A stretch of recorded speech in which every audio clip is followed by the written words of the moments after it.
With Gallagher, you've got to stop being angry with that thing, but you've got to make that choice to stop being angry about it. And you can only do that if you forgive them. Don't look back in anger, hence Gallagher. You've got to let it go.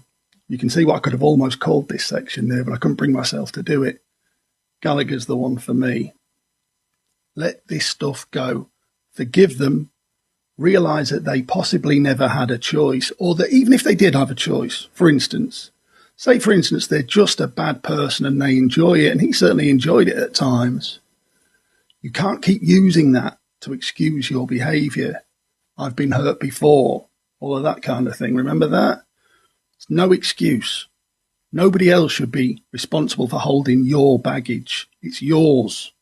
Carry it and do something about it. Don't look back in anger. Gallagher. It's the next step.